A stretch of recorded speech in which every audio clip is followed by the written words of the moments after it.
Hello दोस्त, स्वागत है हमारे यूट्यूब चैनल स्टडी स्टाइल में। दोस्तों, आज नया चैप्टर स्टार्ट होगा जिसका नाम है जैव विकास, ऑर्गेनिक इवोल्यूशन। और नए चैप्टर का आज का पहला सवाल है, कह रहा है कि निम्न में से कौन सा जॉर्जेस क्यूवियर 1828 द्वारा अभिज्ञान 3 विशिष्ट मानव जातियों नस्लों में से नहीं है? लेप्टेडाइरियोड, मंगोलोकैल, निग्यार्ड, काकेशियाई। तो जो इसका ऑप्शन नंबर 1 क्या हो जाएगा? राइट हो जाएगा। अगला कह रहा है कि होमो सैपियंस शब्द किसके द्वारा दिया गया था?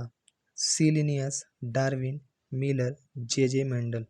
तो जो होमो सैपियंस नाम किसके द्वारा दिया गया था? तो सीलिनियस के द्वारा दिया गया था।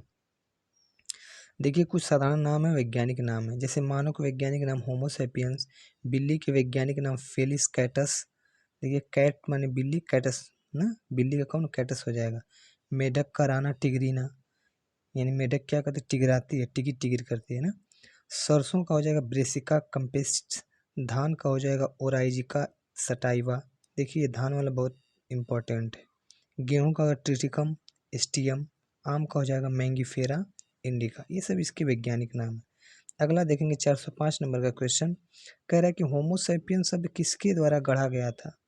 ना, डार्विन के द्वारा, मिलर के द्वारा, सीलिनियस के द्वारा, जे मेंडल के द्वारा। तो ऑप्शन नंबर सी क्या हो जाएगा? राइट हो जाएगा ना। होमो सैपियन जो शब्द गढ़ा था, सीलिनियस के द्वारा गढ़ा गया था। अगला देखेंगे, कह रहा है कि सर्वाइकल ऑफ द फिटनेस वाक्यांश किसने गढ़ा है? Charles Darwin, Albert Einstein, Herbert Spencer, Archimedes. तो जो सर्वाइकल ऑफ फिटनेस वाक्यांश है, ये हर्बर्ट स्पेंसर ने गढ़ा था। अगला देखेंगे 407 नंबर का क्वेश्चन क्या कह रहा है कि इनमें से किस प्रकार के अंगों की बुनियादी संरचना एवं उत्पत्ति समान होती है किंतु उसके कार्य भिन्न भिन्न होते हैं? समजात, सजाति समरूप, विषम जाति, समवृत्ति। तो जी इसका ऑप्शन नंबर 1 क्या हो जाएगा? राइट हो जाएगा, समजात हो जाएगा। अगला देखेंगे 408, जिन अंगों की मृत संरचना भिन्न भिन्न होती हैं लेकिन दिखने में एक जैसे होती हैं और उनमें के कार्य भी समान होते हैं, उन्हें क्या कहा जाता है? बायोजेनेटिक नियम, जीवाश्म, समजात अंग, समरूप अंग। तो ऑप्शन नंबर डी क्या हो जाएगा? इसका राइट हो जाएगा। अगला है कि वैसे अंग जिसकी मौलिक संरचना तो एक समान होती हैं परंतु उसके द्वारा किए जाने वाला कार्य क्या होता है? भिन्न भिन्न होता है, उसको क्या कहलाते हैं? जीवाश्म। जात्यवृत्ति नियम, समरूप अंग, समजात अंग। तो क्या होता है? समजात अंग हो जाता है। देखिए, ये दोनों क्वेश्चन बहुत इंपॉर्टेंट, इसको थोड़ा ध्यान से देख लीजिएगा आप लोग। अगला है 410 नंबर का क्वेश्चन, डैश डैश डैश समरूप अंग है? लाबस्टर की पूंछ और वेल का फाल, चमगादड़ का पंख और वेल का पंख, कुत्ते का पैर और डॉल्फिन का फ्लिपर, मानव हाथ और बैल का पैर। तो इसका ऑप्शन नंबर 1 क्या हो जाएगा? राइट हो जाएगा, लाबस्टर की पूंछ और वेल का फाल। अगला देखेंगे, मानव जाति होमो सैपियंस की प्राचीनतम सदस्यता के अवशेष डैश डैश में देखे जा सकते हैं? उत्तरी अमेरिका में, अंटार्कटिका, एशिया, अफ्रीका। तो ये अफ्रीका में क्या किया जाता है? देखा जा सकता है। 412 नंबर का क्वेश्चन देखेंगे, क्या बोल रहा है कि मनुष्य के क्रम विकास का अध्ययन इंगित करता है कि हम सभी एक ही प्रजाति से संबंधित हैं जो डैश में विकसित हुए थे? अफ्रीका में, अमेरिका में, मध्य एशिया में, पश्चिम एशिया में। तो इसका ऑप्शन नंबर 1 क्या हो जाएगा? राइट हो जाएगा, अफ्रीका में।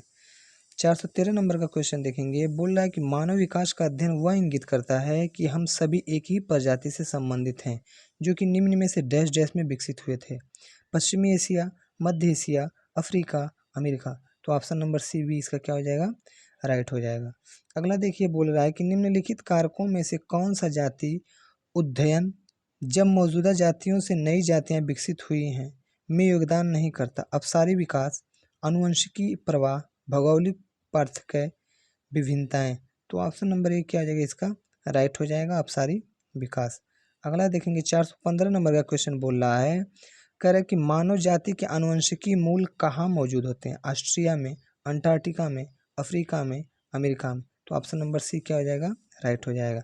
मतलब इसके कहने का मतलब है कि जो मानव जाति के आनुवंशिकी मूल हैं, मानव जाति की जो जहाँ से शुरुआत हुआ था वो अभी कहाँ उपस्थित है, पाए जाते हैं?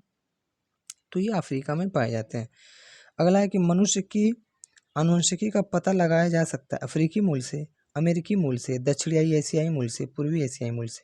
तो ऑप्शन नंबर ए क्या हो जाएगा, राइट हो। देख रहे हैं कितना रिपीट कर रहा है एक ही क्वेश्चन बार बार। देखिए एनटीपीसी में ग्रुप डी में 28 में पूछा है, 28/9 में पूछा है, पहले शिफ्ट में पूछा है, थर्ड शिफ्ट में पूछा है। देखिए एक ही दिन अलग अलग शिफ्ट में पूछ दिया है। तो जो रेलवे क्वेश्चन क्या करता है कि ये रिपीटेड करता है, हर एक शिफ्ट का क्वेश्चन चौथे शिफ्ट में दे दे, चौथे वाले दिन में तीसरे शिफ्ट में दे दे, चौथे वाले दिन में दूसरे शिफ्ट में दे दे। मतलब रेलवे के जो क्वेश्चन होते हैं ये घुमा फिरा के देते हैं। 470 नंबर का क्वेश्चन बोल रहा है कि जीव की उत्पत्ति के बारे में ऑपरेन का सिद्धांत किससे संबंधित, रासायनिक विकास, भौतिक विकास, जैविक विकास, कृत्रिम विकास। तो जो जीवन की उत्पत्ति के बारे में जो ऑपरेनिक सिद्धांत है ये रासायनिक विकास से संबंधित है। अगला देखेंगे 418 नंबर का क्वेश्चन क्या कह रहा है, बोल रहा है कि प्रजातियों की व्यक्तिगत संख्या को बनाए रखने, उनके विलोपन के रोकने के लिए निम्नलिखित में से कौन सा आवश्यक है, श्वसन, प्रजनन, बचाव, प्रसार। तो इसका ऑप्शन नंबर बी क्या हो जाएगा, राइट हो जाएगा, प्रजनन। ठीक। अगला देखेंगे 419 नंबर का क्वेश्चन बोल रहा है, कह रहा है कि निम्नलिखित में से कौन सी प्रजातियों की संख्या को बनाए रखने और उनकी विलुप्तता की रोकने के लिए आवश्यक है, प्रजनन, संचरण, श्वसन, पाचन। तो ऑप्शन नंबर एक क्या हो जाएगा, राइट हो जाएगा, प्रजनन ही क्या है, जरूरी है, हमारी पीढ़ी को बढ़ाती है। अगला देखेंगे आद्य वायुमंडल कम हो रहा है क्योंकि हाइड्रोजन परमाणु कुछ ही थे, हाइड्रोजन परमाणु सक्रिय थे और अधिक संख्या में थे, ऑक्सीजन परमाणु अधिक थे, नाइट्रोजन परमाणु थे। तो इसका ऑप्शन नंबर बी क्या हो जाएगा, राइट हो जाएगा, हाइड्रोजन परमाणु सक्रिय थे और अधिक संख्या में थे।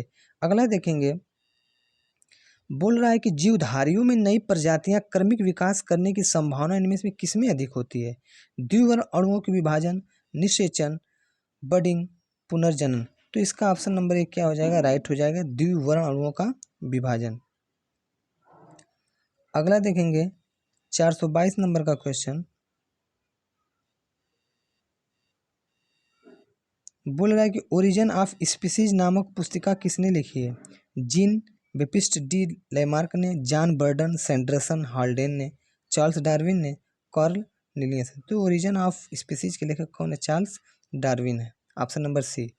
अगला देखेंगे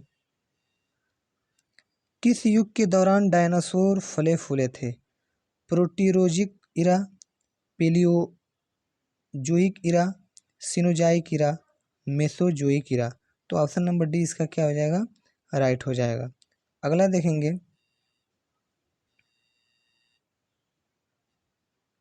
अगला क्वेश्चन कि निम्न में से कौन सा वह विचार कि नई प्रजातियों का विकास उनके परिभाषित परिवर्तन के कारण हुआ है, प्राकृतिक चयन, उत्परिवर्तन, पुनर्संयोजना, नॉन रैंडम सेटिंग। तो जो इसका ऑप्शन नंबर बी क्या हो जाएगा, राइट हो जाएगा।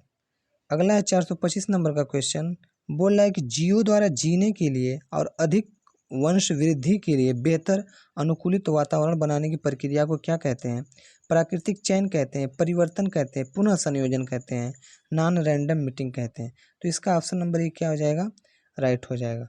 अगला देखेंगे बोल रहा है कि निम्न में से किसे टायरंट टायरंट लिजार्ड किंग कहा जाता है, प्रोटोसेराट्स को, टायरेनोसारम रेक्स को, डिप्लोडाक्स को, काम्पेसोगनैथम्स को। तो जो टायरेंट लिजार्ड बोलते हैं टायरेनोसारस रेक्स को ना। देखिए इसके बारे में दिया है कि टायरेनोसारस लुप्त डायनासोर की एक प्रजाति है, इसे टायरेंट लिजार्ड किंग भी कहा जाता है क्योंकि जमीन पर रहने वाला सबसे विशालकाय जानवर था। इसकी लंबाई 12.8 मीटर 42 फीट थी। इसके अवशेष के आधार पर यह 6.7 से लेकर 6.55 करोड़ वर्ष पहले तक पाया जाता था। अगला देखेंगे 427 नंबर का क्वेश्चन बोला कि मनुष्यों के वैज्ञानिक नाम होमो सेपियंस का क्या अर्थ है, erected hominid, large brain hominid, bipedal hominid, wise hominid. तो जो इसका ऑप्शन नंबर डी क्या हो जाएगा, राइट हो जाएगा कि जो इसका अर्थ है वाइज होमिनिड है। अगला देखेंगे 428 नंबर का क्वेश्चन बोल रहा है कि वैज्ञानिक नाम होमो सेपियंस का अर्थ क्या है, सीधा आदमी, लंबा आदमी, बुद्धिमान आदमी, कामकाजी आदमी। तो इसका ऑप्शन नंबर सी क्या हो जाएगा, राइट हो जाएगा। देख रहे हैं कितना बढ़िया बढ़िया क्वेश्चन है। बस इसको हम कह रहे हैं कि आप 1 से 2 मर्तबा देखिए, बस सुनिए, ये दिमाग में आपको क्वेश्चन बैठ जाएगा, सामने आएँगे तो आप आसानी से कर जाएँगे। अब यही क्वेश्चन अगर पहली बार आप देखते हैं कि होमो सैपियंस का अर्थ क्या है, तो उल्टा-सीधा मार के आप चले आते। लेकिन बस 10 मिनट का वीडियो है, इसको 1 से 2 मर्तबा देखिए, क्वेश्चन आपके दिमाग में बैठ जाएगा, पूरी गारंटी है। अगला देखिए, आधुनिक मनुष्य का वैज्ञानिक नाम क्या है? होमो हैबिलियस, होमो इरेक्टस, होमो सैपियंस, होमो निएंडरथलेसिस। तो इसका ऑप्शन नंबर सी क्या हो जाएगा? राइट हो जाएगा। दोस्तों आज का लास्ट क्वेश्चन, होमो सैपियंस के रूप में वर्गीकृत किए जाने वाले प्रारंभिक होमिनाइड्स डैश डैश थे। अगेस्टरलाइन, क्रोमेगलन, नियंडरथल, प्रोकांसल। तो इसका ऑप्शन नंबर बी क्या हो जाएगा? राइट हो जाएगा। दोस्तों ये आज का लास्ट क्वेश्चन था। दोस्तों देखिए, जो एएलपी का जो जोन मॉडिफाइफिकेशन था वो ओपन हो चुका है। जिस जिस भाई को अगर जोन चेंज करना चाहते हैं वो अपना जोन क्या करते हैं, साइट पे जाके चेंज कर सकते हैं। ठीक, आप लोग बेहतर से लगे रहिए, बेहतर से पढ़िए। देखिए अभी भी आरआरबी एनटीपीसी का भी नोटिफिकेशन आ चुका है। तो जिन भाइयों को लेवल 1 लेवल 2 में जाना था, तो उसके लिए क्या करना होगा, आपको जम के मेहनत करना होगा। कोई भी काम करने के लिए अगर आप मेहनत करेंगे तभी उसमें सफलता हासिल होगी, चाहे वो कोई सा भी काम हो, कोई सा भी क्षेत्र हो दोस्त। ठीक, आज के लिए इतना ही, फिर मुलाकात होती है एक नई वीडियो के साथ। तब तक के लिए धन्यवाद सर।